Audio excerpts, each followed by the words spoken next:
So I was with my daughter, and she, this was a day that I had her, and, I was supposed to, hang out with her and play and, get her some food and put her down to bed and then make my way to work.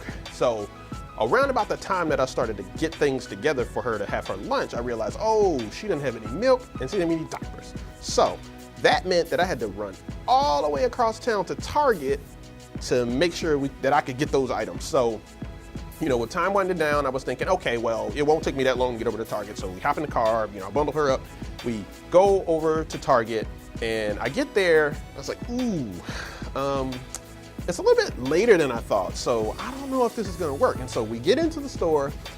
She's with me, she's in the cart, she's, a little fussy. And I look around, and I'm just like, there are lots of people in this store. Like, I don't know if I'm gonna be able to get in and out of here in the 5 to 7 minutes that I have to factor back in the time that it's gonna take me to get back across town, to get her some food, get myself dressed, and get out the door, get on the train, and get to work. So I sat there for a second, I was like, this is not gonna work, this is not gonna work.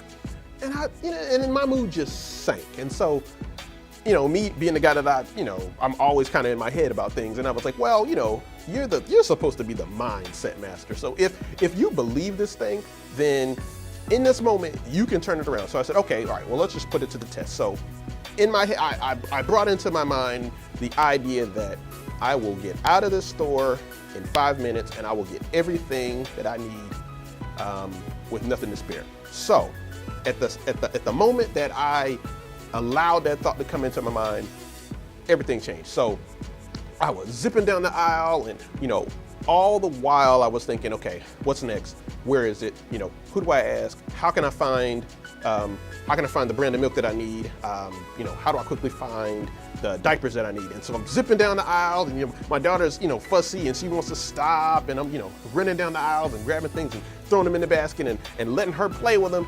And somebody got in the way, and I said, whoop, you can't be in my way because it's gonna affect my time. So I figured out a way around them. And so all the while this was happening, I was looking for a way to solve the problem. And so then I get all my items and I get to the checkout. And that's when I kind of had to revisit this for a second. I was like, well, of all the people in this store, you mean to tell me there's only 2 checkout aisles open? I was like, oh goodness. And so time's ticking, like, what am I gonna do? In my head it's still like, what's the solution? How can we get out of here? Do I need to drop these items and call it quits for the day? And then it happened. I turned to the far left, and then I saw it. The self-checkout aisle. And there was nobody in it, and it was open. So I zipped down there, and I looked in my basket. I said, oh, I only got 3 items, so it's gonna be super fast. So I pulled out the items, I scanned them, gave my credit card, boom, and I was out of there in about 5 minutes from the time that I brought the idea into my mind that I was gonna get out of here in 5 minutes. So it taught me a lesson. It reminded me of this lesson that I try to teach people about mindset, is that, whatever you focus on is what you get.